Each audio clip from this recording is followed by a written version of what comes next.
and welcome to today's episode of Truth with Ruth, a witty, real, and warm podcast about anything and everything health and fitness. I'm your host, Ruth Edwards, joined by co-host Evan Edwards. And on this episode, we are going to talk about food, but with the context of eating clean. Like, how does one eat cleanly, especially when it comes in terms of health and fitness?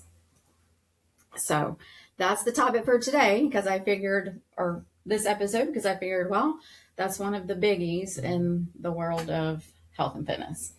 Yeah. What's your favorite food? I don't know. I like a lot of chicken. Like, my primary meat is chicken that I enjoy eating the most. Okay. Like, I don't enjoy pork a whole lot unless it's like a piece of bacon. And even then we ate a lot of turkey bacon and turkey sausage, like growing up. So, yeah. And then beef is, I don't usually go out for, or like, I don't like particularly seek out like, oh, I really need to try this steak, or even like with hamburgers, I'm like, I don't find myself like craving a hamburger. Okay. Like, oh, I really need a McDonald's hamburger. Yeah. Or just like any kind, even just like a local burger spot. Mm-hmm. I don't find myself like seeking out, oh, I really want a burger today. Okay. Yeah. So primarily chicken. Okay. is my I like chicken things. Yeah, chicken Alfredo. Yes, you do like chicken Alfredo. A good old chicken tender. Yep. Okay. Yeah. Yep. All right. Well, I mean, I'm not an expert in nutrition. I don't have formal training in that, but I have taken some classes and some courses. I've read a lot. And as he just said, we tried an awful lot. Mm-hmm. So yes, we, throughout your growing up years, we tried a lot of different ways of eating. I hesitate to call them diet plans, but yeah, different. We've tried a lot, haven't we?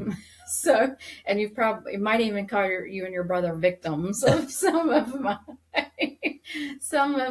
test subjects. Yeah, some of my eating plans, because it meant y'all were subjected to those as well, because I was not going to cook twice. Mm-hmm. So yeah, I think y'all have some stories about that. But anyway, so here's how it started, with at least like my background, my philosophy around food and eating begins with growing up. My parents gardened, my grandparents gardened, and so we ate a lot of fresh foods. And then, of course, during the summer, we canned, or they canned. I was a young kid running around. I'd had to help, but I helped more outside than inside. And anyway, canning food, freezing food to put it up for the winter, so then you could eat it over the winter. And different stages. My dad had cattle, so yep, he'd take a cow to slaughter, and that's what we ate on all year. Or he'd kill a deer or kill a turkey, and he fished, and so a lot of our meat was also either wild or local. So that's how I grew up. And now I also was a child of the 80s, though, and that's when Pop-Tarts came out, and we also the microwave came out somewhere in there, probably I guess late 80s, early 90s, because I remember that. Yeah, mid 80s maybe. What did the food pyramid look like then? Because it changes. Yeah. They change it. I don't even know. I'd have to look it up. But yeah, mid to late 80s, you're talking. Salt was bad? Or what? Not, it was getting there. Or salt was said to be bad. Yeah. Sodium. Not quite yet. I mean, and my grandma, your great grandma, she lived almost 98. She ate sausage or bacon and eggs every single morning, and she used salt. So, But Was that something you were concerned about, the food pyramid? no. Okay. I mean, we had Schoolhouse Rock, but teaching us about but no, we weren't concerned about that. Yeah. Yeah. And then also most every single meal that we ate was eaten at home. Mm-hmm.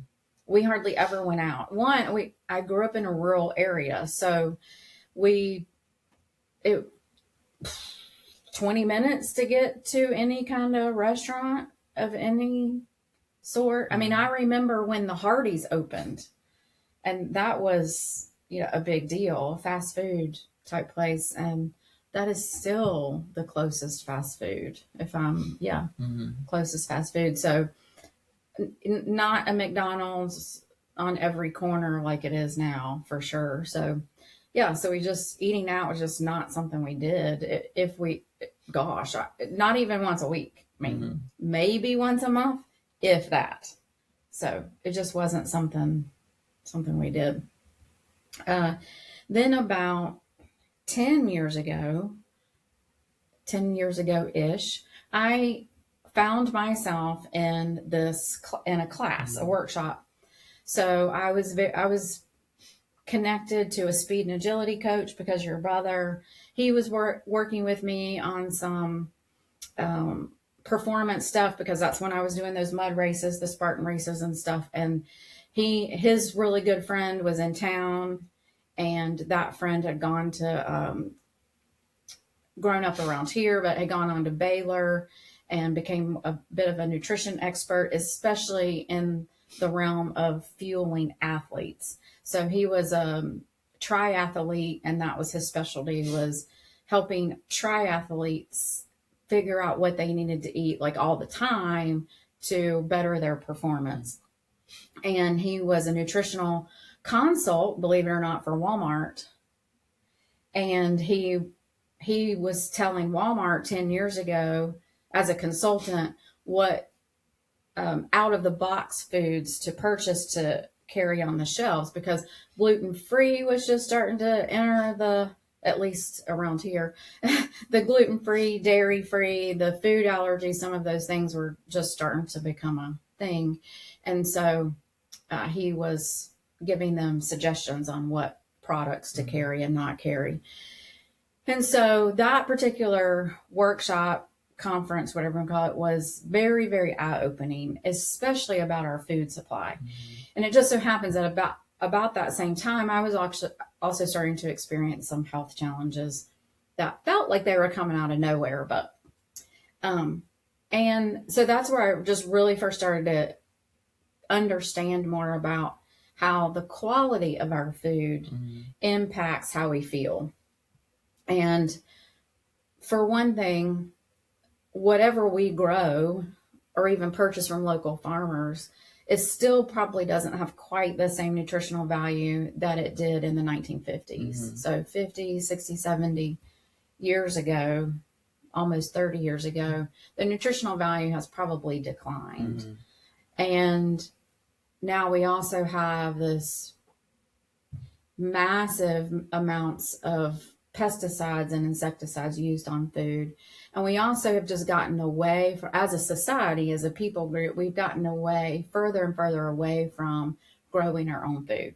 There's a little bit of a trend, or at least social media will make you think that there's a trend to homestead and grow your own food, but I'd like to see percentage data on that. Like I said, social media might make you think that it's a large percentage, but it depends on your algorithm. Yeah. I see a lot in my feed, but do you see a lot in your feed? I think every so often I see a girl who does like sourdough stuff. Yeah. Yeah. So see, but like, it depends on your algorithm. So yeah, just we've gotten further and further and further away from being connected to our food sources. And yeah, that just, do you really know where that vegetable came from and who grew it and in what kind of soil, what kind of conditions? And then even more alarming are the meats, the animals. Yeah. And so, yeah, so it was about 10-ish years ago, started wrapping my head around that. intentionally choosing foods for their nutritional value, and using the whole vegetable as close to how it came out of the earth as possible, how to source ingredients, comprehending that, really our food supply really has degraded over the last 70 years. So the more you can grow yourself or source locally, the better.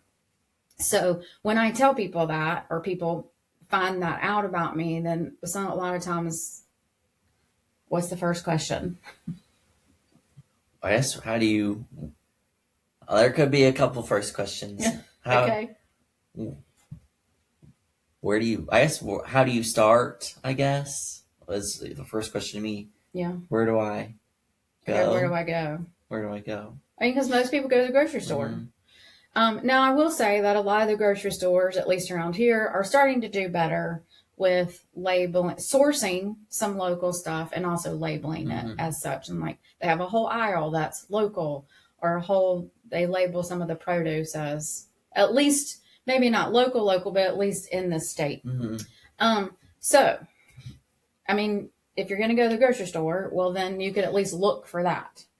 Then, if you want to, take it one step further, then it would be farmer's market.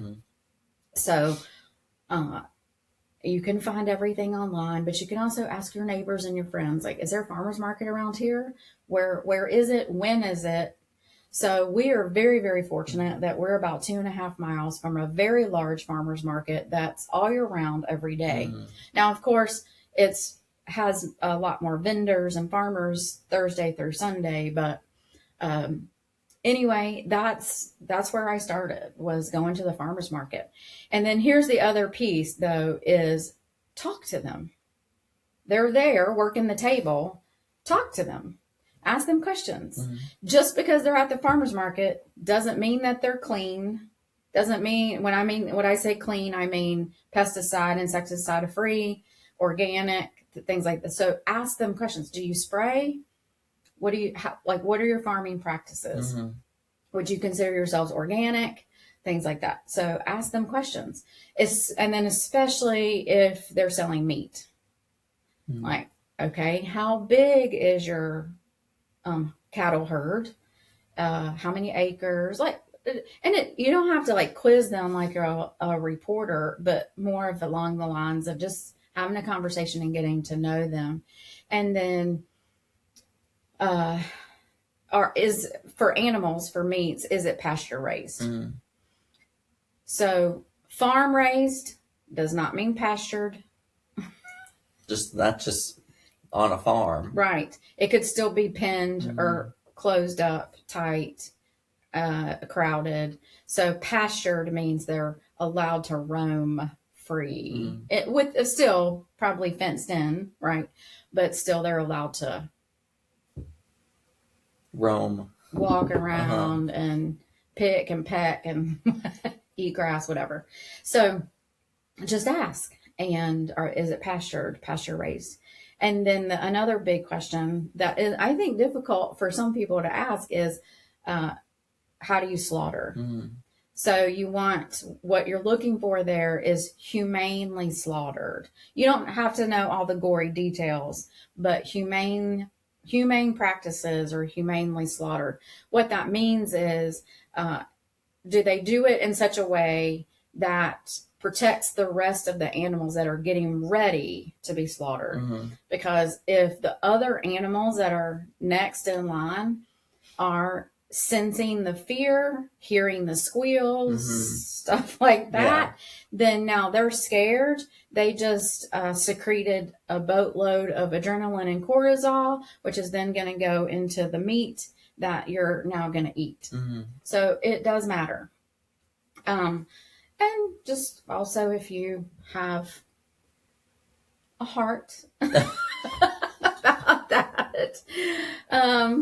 So just asking questions of the farmers, where they're located, because our farmers market is really big, and so it is farmers do travel, and again, that's fine. I mean, probably 1 to 2 hour radius. So I try to kind of stay within the state, But, and I've learned over the years which ones are my favorites and which ones are consistent, and like, yeah, getting to know them. Yeah. Kind of thing.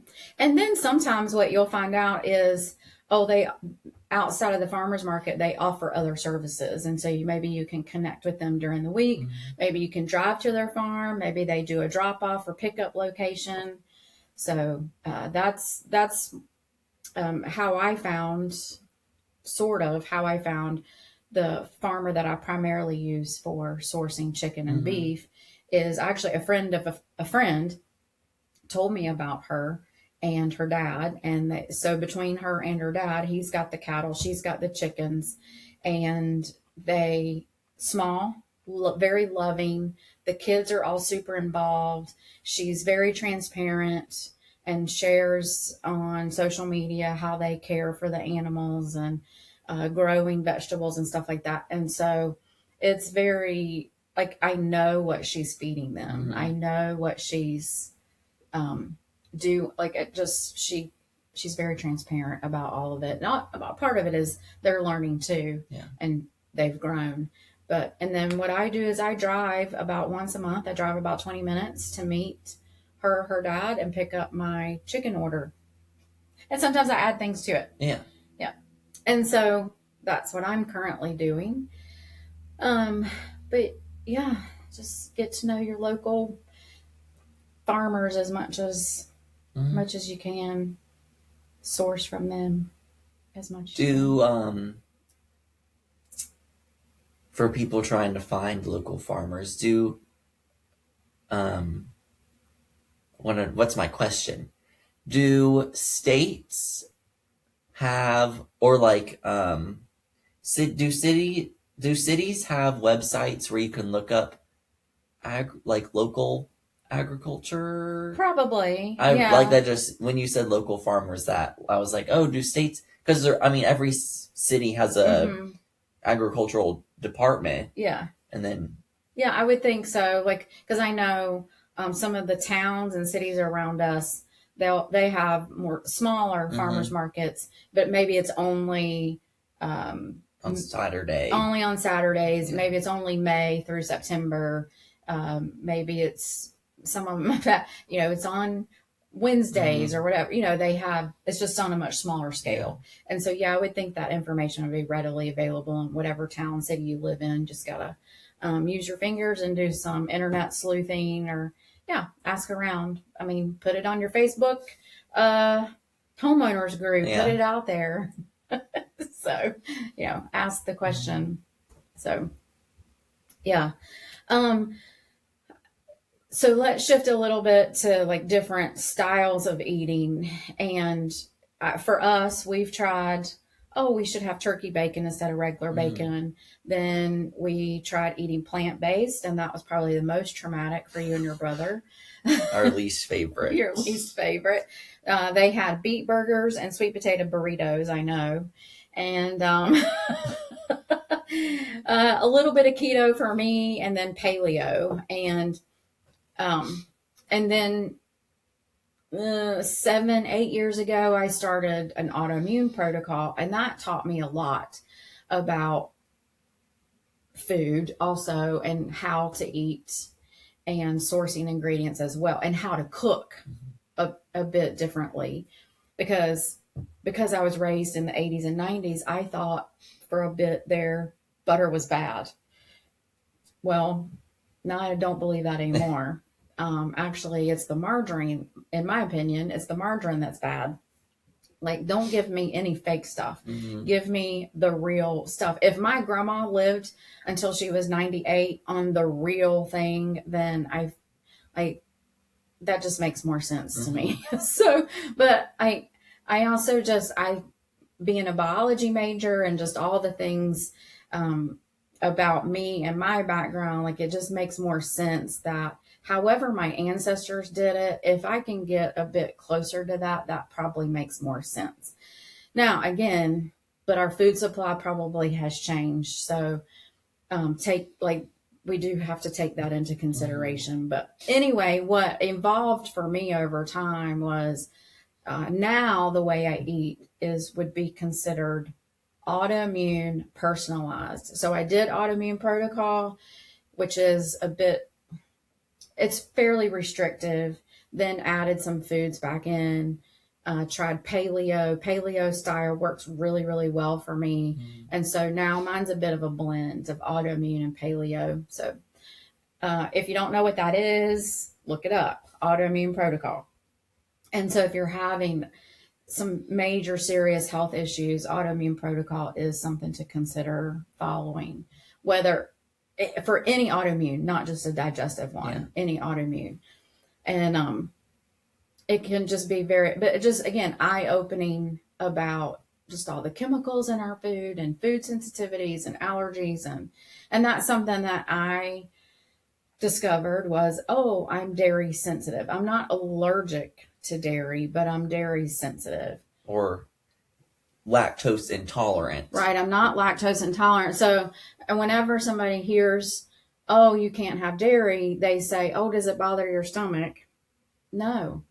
Now, if I were to eat a lot of it all the time, yes, it would eventually. But what happens for me, in case you wanted to know, because a lot of people, I feel like it's a very common nowadays for people to be like, yeah, I'm lactose intolerant. It just makes me have to go sit on the toilet for a while. And I feel like I hear it a lot, but you don't hear dairy sensitive and how it affects you. Yeah. How it affects me is it makes me itchy, which does sound like an allergy, right? So, depending on how much I had and the source of it, it tends to make my eyes itch, and it could just be a little bit itchy all the way to, I want to claw my eyeballs out. And now once it gets to that point, I'm pretty miserable. And that probably also means I'm itching in other places, like my skin is itching, and it'll just be one place, like one place on my thigh, but then I want to scratch that place until I have a bruise. So that can be fairly disconcerting. And then if I may also have a little bit of a drippy nose, I might have some, what do they call it? Postnasal drip, where you feel it in the back of your throat. And then sometimes a headache. And then if it's more severe, I'll feel like I have the flu. Like I feel just real blah and achy. And I always think, am I getting sick? And it's, no. So I'll tell you, I'm not trying to put them down, but I'll tell you one of the main culprits, like I figured it out pretty quick, is I cannot eat Little Caesars pizza. Or like goldfish and Cheez-Its. I just, general rule of thumb, I just avoid them because they make me feel bad, headachy, achy.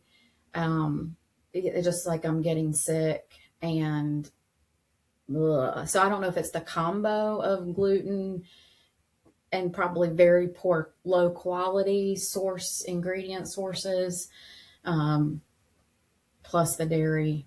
So, I mean, and then, okay, this was interesting. So you've always I shouldn't say always, probably have heard about how people who go to Europe on a trip like Italy or France can eat whatever they want and they're fine and it doesn't cause issues and they lose 10 pounds and da da da da. Okay, well, guilty. So almost 2 years ago now, almost 2 years ago now, time goes fast. Almost 2 years ago, you got to go to France for 10 weeks, and it was also your dad and I's 25th wedding anniversary coming up. So it was a great excuse to come see you. And we came to see you. And I know you had a great experience trying different foods there. And then in my 10 days there, I ate at least one slice of bread every day. I had a cappuccino with whole milk in it every single day and a little bit of cheese here and there. And I had absolutely zero issues. My eyes never itched once. I mean, the first night you were with me, we had pizza for dinner. Yeah. And, I'm just kind of holding my breath. And and look, some people might say, oh, it's because it was stress-free vacation. Y'all, it was not stress-free.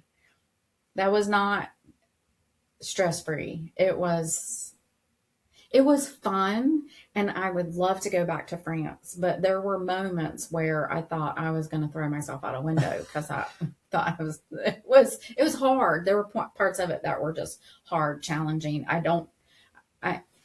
Somebody asked me yesterday, oh, do you know French? I said, oui. That's all I got. S'il vous plaît. And bonjour. And there might be one other word. That's all I got. So no. So anyway, it had some special challenges. And we were doing the trip kind of on our own. And so and I'd never been there before. And so it had some special challenges, but yeah, so it was okay. So that just made me think. And they also have huge markets. Farmers markets. Yeah, frequently. Yes. Mm-hmm. Yes. And every little town and village had its, little market. And so we had tour guides for a couple of things. And so I asked questions. I asked them. And yes, come to find out, France, at least, has very strict regulations on pesticides and insecticides and their farming practices and all those things. So I feel like every so often I see something about the farmers like didn't like some policy or something, and they protest with their fertilizer and so it's just, I think it's a bit healthier there as far as what they allow into their food supply. And so I'm like, okay, well, I'll tell you what I do. If I'm like, I really want some cheese and I want to have a little bit of cheese on my whatever, then I go buy the really, really expensive European cheese, whether from France or Italy or something, and I can have a little bit of it and it's fine. It doesn't make me itch. So there are a couple of restaurants around here, Italian, that are more authentic, and not the Olive Garden. No, not the Little Caesars. They source their ingredients apparently from Italy, and I can have food from them. Now, again, I'm not going to risk it and like have it every single day, but carefully. So it's interesting, isn't that? So it just makes you think. Okay, if I can have that there, but I can't have it here, what's that tell you? Yeah. So, and I think a lot of it is, it's not necessarily the gluten, it's not necessarily the dairy in and of itself, it's what has infiltrated our food supply, our farming practices over the years, and that's what's making us a bit more sensitive. That's my personal opinion. You can disagree. So I think it's interesting also to just think about how, I mentioned this a few minutes ago, your ancestors. So where did the bulk of your ancestors, where did they come from? How did they eat? What was their what made up their diet? And more than likely, that's going to be what's going to work pretty well for you. And sometimes it takes a lot of trial and error. Yeah. But because ancestors from South America had a completely different diet than ancestors from the Norway, the Eastern Hemisphere, like the Eastern Hemisphere. Yes. Yeah. Eastern Hemisphere. Eastern Northern Hemisphere. The Europe. We might not be great with geography, social studies. Northern or southern, or some cultures are very seafood heavy, rice. Yeah. Europe and Asia. Yeah. So, and there's a lot of research out there, y'all, about different zones of people and longevity, and the China study. There's some documentary, I think about the blue zones. And so, like, these studies are with a very, very long, over the course of many, many, many years, studies that show like these people groups live a long time, have low rates of chronic diseases like heart disease, diabetes, obesity, cancer.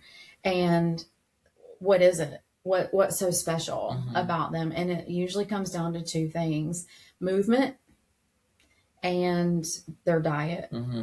And so Mediterranean, like the Mediterranean quote diet unquote, the seafood, vegetables, rice, and then there's some other what they call, I think blue zones is, anyway, that. And so you can easily look that up and find out like what is it. Well, if your ancestry comes from, if some of your ancestry comes from one of those people groups, then that might be where you start. Yeah. Like if you're struggling, like where do I start? Well, start there and try that.